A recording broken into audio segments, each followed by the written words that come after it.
Estamos aqui com o Dr. Constantino Giovanni Braga Cartacho, especialista em pneumologia infantil e pediatria geral do HU. Vai ser um dos palestrantes do Comandracon. Doutor, eu queria que inicialmente o senhor fizesse um esclarecimento a respeito da doença, a fibrose cística, e como ela se enquadra dentro dessa gama de doenças raras. Bom, a fibrose cística ela é uma doença genética, ou seja, há necessidade de que haja pais e mães portadores do gene e que quando esse gene se unem, você vai ter uma alteração no fluxo de sódio dos líquidos orgânicos, comprometendo principalmente pulmão e pâncreas. Então essas crianças ao longo do tempo elas vão desenvolver doença respiratória crônica, obstrutiva e insuficiência pancreática, que é basicamente as duas grandes alterações que se encontram na fibrose cística. Além dessas alterações, a perda de sódio no suor dá uma característica à doença chamada doença do suor salgado. E um dos primeiros sinais que a mãe percebe clinicamente é quando beija a criança, percebe o gosto do suor salgado. Daí ela também ser chamada doença do beijo salgado. Existem outras alterações que ela vai causar, alterações ósseas, infertilidade, mas que vão ocorrer ao longo do tempo. Por ser uma doença de origem europeia, então a fibrose cística ela acomete principalmente caucasianos, pessoas de cor branca. Mas no nosso país, como há uma miscigenação muito grande de raças, a gente encontra fibrose cística em todas as vertentes raciais que a gente tem. No acompanhamento que a gente faz no HU, nós temos pacientes de cor branca, morena, parda, nós temos indígenas, portador da doença. Então é uma doença que hoje em dia você pode dizer que ela é encontrada em qualquer estirpe racial. Ela leva à morte, doutor? Sim. A fibrose cística, como existem mais de 2.000 mutações, ela tem mais de 2.000 maneiras diferentes de aparecer. E daí a gente pode ter formas extremamente graves, que já se manifestam no período neonatal. Há formas leves que só vão ser percebidas, por exemplo, em pacientes no período de fertilidade, ou seja, quando vão ter filhos que não conseguem ter por infertilidade e quando se busca a causa, pode se encontrar como causa isolada a fibrose cística. Incidência dessa patologia aqui na Paraíba? Hoje, aqui na Paraíba, diagnosticados em acompanhamento, existem cerca de 36 a 38 pacientes distribuídos em 2 centros de referência, um aqui no HU, em João Pessoa, onde a gente tem hoje 26 pacientes, e um centro de referência em Campina Grande, onde também há uma gama de pacientes acompanhados. A questão do diagnóstico, doutor, também segue esse padrão de ser tão difícil de diagnosticar contra as outras doenças raras? Na verdade, a fibrose cística, após a inclusão no teste de triagem neonatal, o conhecido teste do pezinho, o número de casos gradativamente vem aumentando. Porque esses casos eles eram imperceptíveis dentro dessa população e daí o diagnóstico era muito tardio. Você só tinha diagnóstico nesses pacientes após 4, 5, 6 anos de idade, quando eles já haviam rodado por todos os ambulatórios, internado com pneumonias recorrentes e já nos chegavam com formas graves da doença. Então, após a inclusão no teste do pezinho, todas as crianças cujo teste for positivo, ele já é encaminhado para a triagem do teste do suor, que aqui é feito no Arlinda Marques. No Arlinda Marques. O teste do suor é feito no Arlinda Marques. E aqueles pacientes que têm teste do suor positivo, a gente consegue fazer a triagem genética desses pacientes, identificar a mutação e hoje, com a identificação da mutação, existem formas de tratamento a serem utilizadas que modificam o curso da doença. Então, há uma importância muito grande do diagnóstico precoce, porque alguns pacientes, em relação à sua mutação genética, eles podem ser tratados. E com isso você pode minimizar a piora dessa doença que ocorreria levando à morte precoce nessas crianças. Esse diagnóstico é uma coisa cara, é de difícil acesso? Não, o teste do suor, tecnicamente ele é um teste que requer um pessoal treinado que já foi feito no Arlinda Marques, Então já existe um pessoal treinado para isso. O teste, efetivamente, ele não é um teste caro. O teste genético, que seria realmente um teste mais caro, cada exame completo como é feito, ele custa em torno de 10 a 12 mil reais, mas nos pacientes no ambulatório do HU a gente consegue fazer gratuitamente para esses pacientes. Então a gente colhe o material, encaminha para o laboratório de referência hoje para esses pacientes é em São Paulo. Então a gente encaminha esse material e em 15, 20 dias a gente tem um resultado. Faz o teste do suor salgado, né? Sim. E complementar um teste o teste genético. Isso tem que ser feito para subsidiar o tratamento do paciente. Existe o tratamento da fibrose cística que a gente chama tratamento de suporte do paciente, que é aquele tratamento geral que visa a fisioterapia respiratória, tratamento de infecções, evitar a colonização, suporte nutricional, o suporte de assistência social em que o paciente ele tem direito a acesso, por exemplo, a formas de tratamento fora do domicílio, alguns suportes financeiros que esses pacientes têm, transporte gratuito. Então existe uma série de suporte que envolve a equipe multidisciplinar, incluindo fisioterapia, assistente social, psicologia, né? Gastroenterologista, porque eles têm muito comprometimento de fígado, de pâncreas, a insuficiência leva à desnutrição, a insuficiência pancreática leva à desnutrição nesses pacientes. Então existe todo um conjunto de uma equipe multidisciplinar necessária para cuidar desses pacientes. Então esse é o tratamento geral do paciente.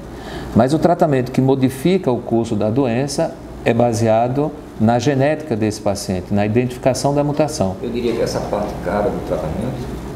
Essa é a parte mais cara do tratamento, considerando o diagnóstico.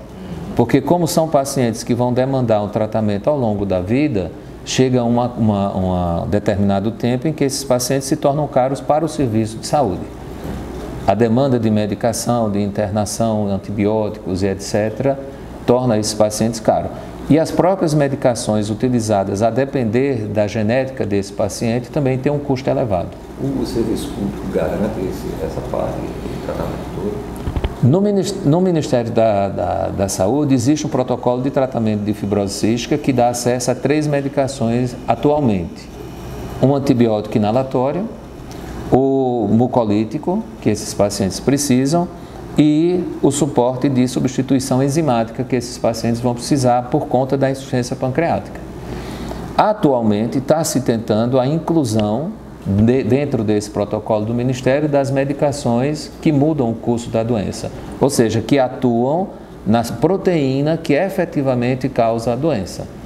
Mas a acessibilidade a esse tratamento ainda não é fácil. A gente ainda precisa, muitas vezes, de demanda judicial para poder justificar a necessidade desse tratamento. Eu sei, esses 3 medicamentos que o protocolo do SUS garante gratuitamente ao paciente, ele consegue dar que tipo de qualidade de vida ao paciente?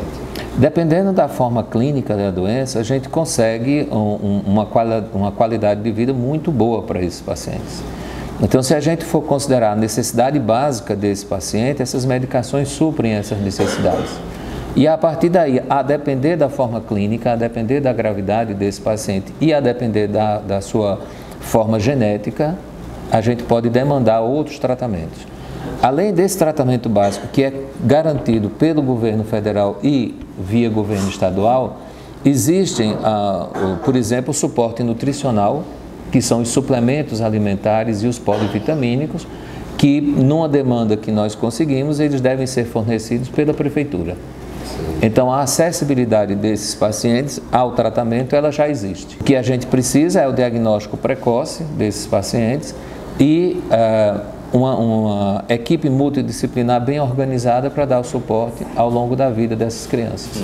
A partir do momento que a família desconfia, o menino que tem o suor salgado vai lá, faz o teste, a partir desse tempo, até o diagnóstico final para confirmar ou não, leva quanto tempo? Dias, alguns meses?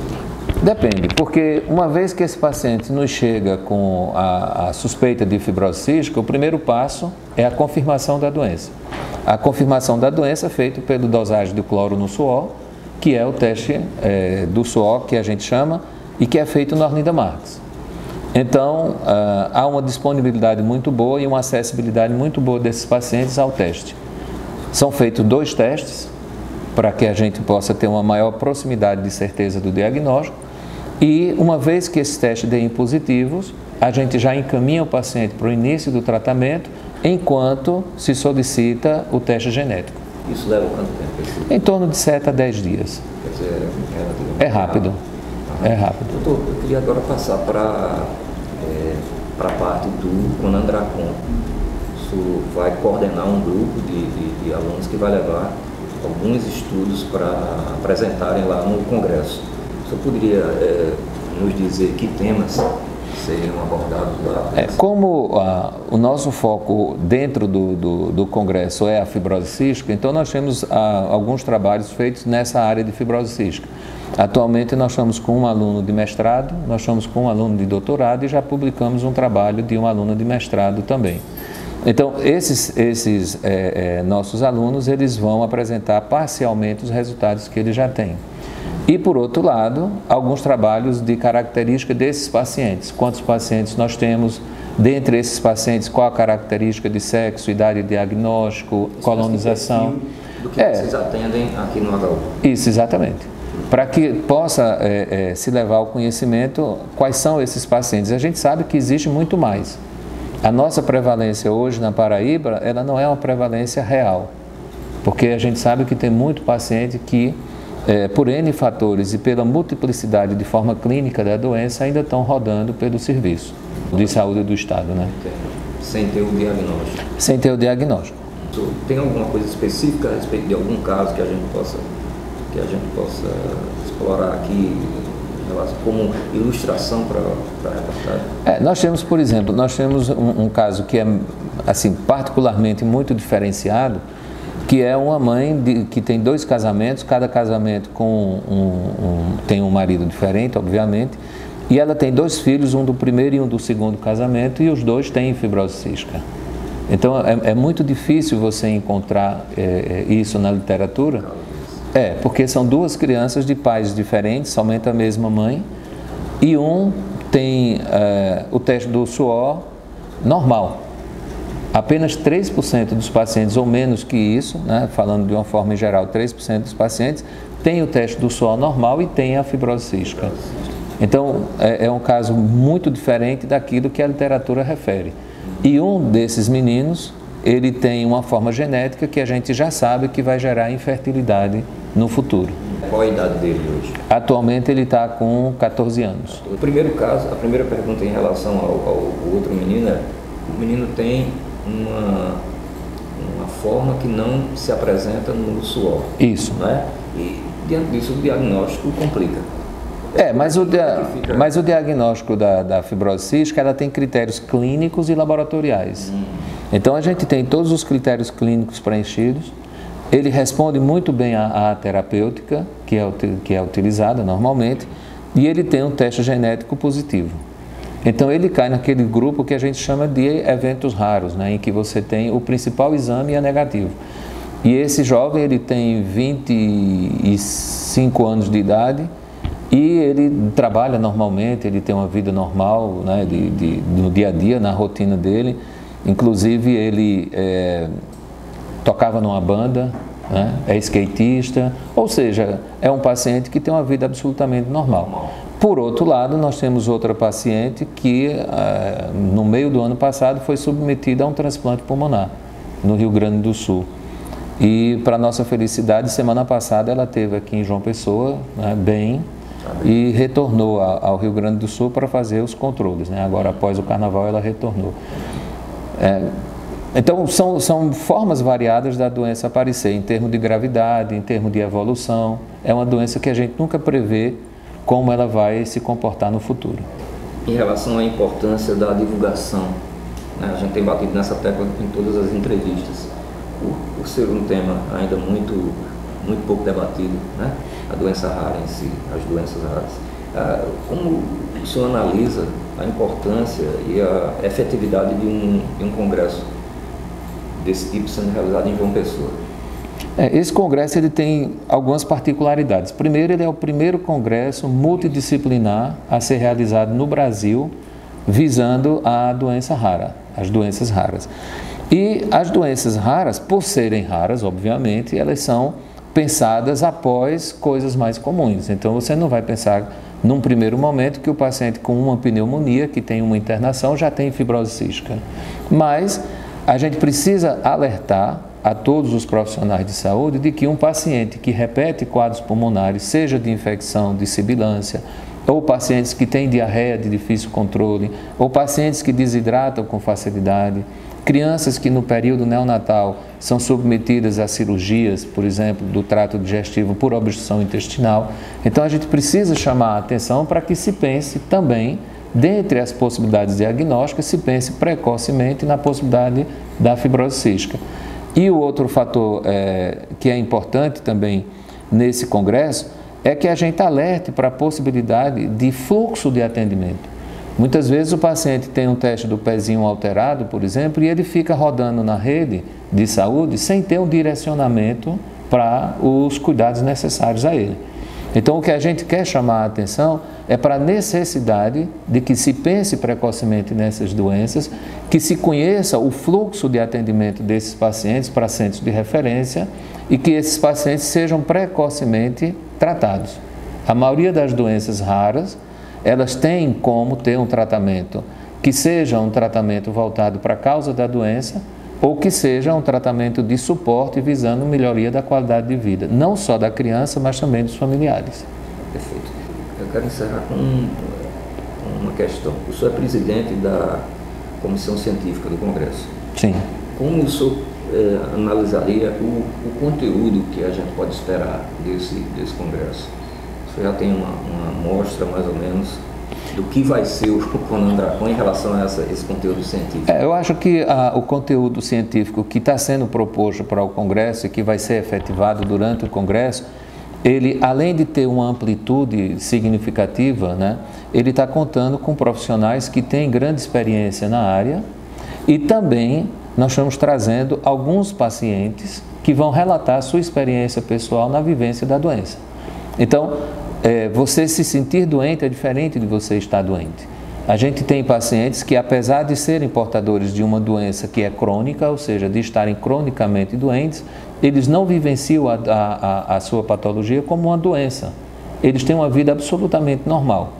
Então, é importante que a gente tenha um conteúdo amplo, que aborde os aspectos científicos necessários, que aborde as questões mais simples, como o fluxo de atendimento a esses pacientes, mas que também se preocupe em como o paciente vivencia ou está vivenciando a sua doença, para que possa ser entendido o lado do paciente e não apenas o lado da equipe multiprofissional. Por mais que nós tenhamos a dedicação necessária ao paciente, a visão que o paciente tem, a vivência que o paciente tem é bem diferente da nossa. Então a gente precisa trocar essas informações e eu acho que esse evento ele vai nos permitir isso daí, uma amplitude científica muito grande, mas também um lado de conhecimento e de troca de informações também muito amplo. Tem algum ponto que o senhor considera importante dizer para a reportagem e que eu não abordei? Não, eu acho que um ponto que é extremamente importante é que os profissionais da equipe de saúde, da multidisciplinaridade da equipe de saúde, participem do nosso congresso. Porque quando a gente fala que é um congresso sobre evento raro, muitas vezes a pessoa fala assim, nunca vou ver isso na minha vida. Pelo contrário, muitas vezes está passando na sua frente isso daí e somente você não está alertado dentro da grande gama de diagnósticos que se tem em todas as áreas da equipe de atuação da equipe de saúde. Muitas vezes está passando na sua frente um diagnóstico que você não lembra por pensar nele como um evento raro. Então, o que a gente quer é chamar a atenção para que as pessoas participem e conheçam mais um pouco sobre essas doenças, tidas como doenças raras, mas que podem estar perdidas dentro do sistema de saúde. Então, acho que essa é a mensagem mais importante que a gente quer trazer por esse congresso. A gente quer alertar sobre a possibilidade do diagnóstico precoce e tratamento precoce das doenças raras. E com isso disseminar a possibilidade de melhor qualidade de vida para esses pacientes e para suas famílias. A sua resposta me trouxe outra questão.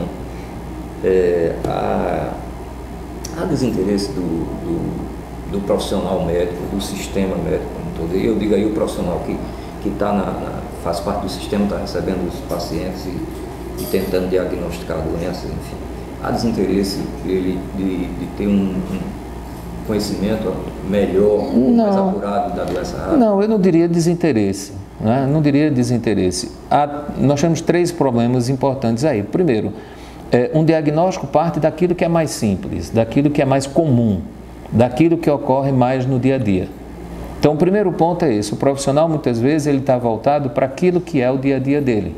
Certo. Aquilo que ele encontra mais. Ele precisa saber mais sobre aquilo que ele tem maior solicitação por parte da demanda que ele atende. Esse é o primeiro ponto. O segundo ponto importante é que esses profissionais, muitas vezes, eles não têm conhecimento do fluxo de atendimento desses pacientes. Ele pode até pensar na doença, ele pode até diagnosticar a doença, mas a partir daí, como encaminhar esses pacientes? Para onde encaminhar esses pacientes? E o terceiro ponto é a acessibilidade que esse paciente vai ter à medicação ou ao tratamento necessário.